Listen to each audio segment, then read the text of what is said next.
Assalamualaikum warahmatullahi wabarakatuh. Perkenalkan, nama saya Arizal Rahman Purwanto dari Sidoarjo. Untuk makalah ini saya akan menjelaskan tentang 3 kerajaan Islam terbesar di Indonesia. Untuk selebihnya, mari kita simak. Adalah Kerajaan Samudra Pasai. Kedatangan Islam di berbagai daerah Indonesia tidaklah bersamaan. Demikian pula kerajaan-kerajaan dan daerah-daerah yang didatangi mempunyai situasi politik dan sosial budaya yang berlainan. Proses masuknya Islam ke Indonesia memunculkan beberapa pendapat.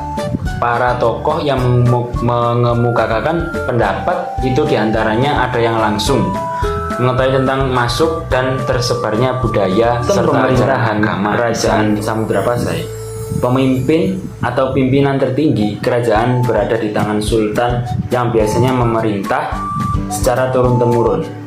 Pada masa ini pemerintahan Samudra Pasai berkembang pesat dan terus menjalin hubungan dengan kerajaan-kerajaan Islam di India maupun Arab. Samudra Pasai berkembang pesat pada masa pemerintahan Sultan Malik At-Thohir II. Hal ini sesuai dengan keterangan Ibnu Battuta dan berkembangnya ilmu tasawuf. Kedua adalah Kerajaan Demak. Pendiri dari Kerajaan Demak yakni Raden Patah, sekaligus menjadi raja pertama Demak pada tahun 1500 sampai dengan 1518 Masehi. Raden Patah merupakan putra dari Brawijaya V dan putri Campa dari Tiongkok. Sunan Ampel adalah guru Raden Patah. Di Surabaya, Sunan Ampel memerintahkan kepada Raden Patah supaya pindah ke Jawa Tengah untuk membuka hutan Gelagah Wangi atau disebut dengan Bintara, lalu mendirikan pesantren. Ketika Kerajaan Majapahit mengalami kelemahan dalam keamanan, Raden Patah menyerang Majapahit pada pemerintahan Brawijaya VI. Kemudian berdirilah Kerajaan Demak sebagai kerajaan Islam pertama di Pulau Jawa. Kepemimpinan tersebut dipimpin oleh Raden Patah sebagai raja pertama. Pemerintahan Kerajaan Demak. Demak mengalami masa kejayaan pada pemerintahan Sultan Trenggono di tahun 1521 sampai dengan 1526 Masehi, yakni raja ketiga setelah Pati Unus. Raden Patah dikukuhkan menjadi Adipati Demak oleh ayahnya.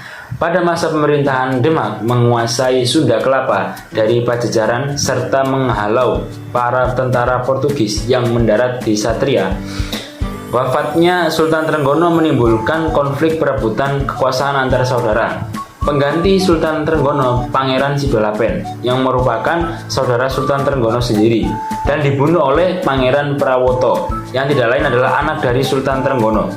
Arya Penangsang membunuh Pangeran Prawoto dan mengambil alih kekuasaan.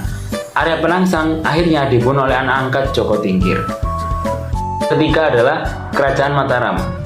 Kesultanan Mataram Islam merupakan salah satu kerajaan bercorak Islam terbesar dalam sejarah Nusantara yang pernah berdiri di Jawa.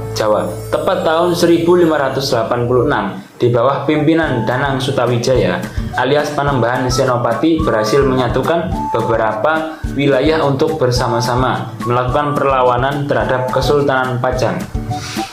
Kesultanan Pajang menyerahkan kekuasaan kepada Panembahan Senopati yang sekaligus menjadi awal riwayat berdirinya kerajaan baru bernama Kesultanan Mataram Islam. Panembahan Senopati mendeklarasikan berdirinya Kesultanan Mataram Islam di atas Mentau. Sistem pemerintahan. Kepemimpinan Paku Buwana II merupakan akhir dari kejayaan Mataram Islam. Hal ini ditandai dengan penandatanganan penyerahan kedaulatan Mataram kepada VOC pada tanggal 11 Desember 1749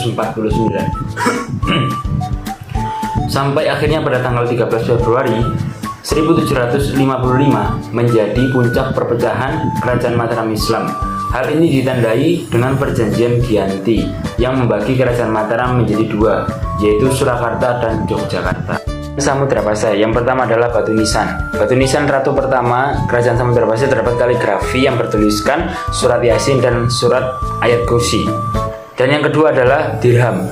Kerajaan Samudra Pasai pertama kali dikeluarkan pada periode pemerintahan raja keduanya, yaitu Sultan Muhammad Malik Az-Zahir. Dan yang terakhir adalah lonceng Cakradonya. Adalah peninggalan Kerajaan Mataram kuno. Yaitu yang pertama, salah satu peninggalan Kerajaan Mataram Kuno adalah Candi Borobudur, dan yang kedua adalah Candi Prambanan. Oke, sekian dari saya dan terima kasih. Apabila ada salah, mohon maaf, itu dari saya, dan apabila itu ada kebenaran, mungkin itu dari Allah Subhanahu wa taala. Terima kasih atas presentasinya dan terima kasih atas perhatiannya. Syukron, wassalamualaikum warahmatullahi wabarakatuh.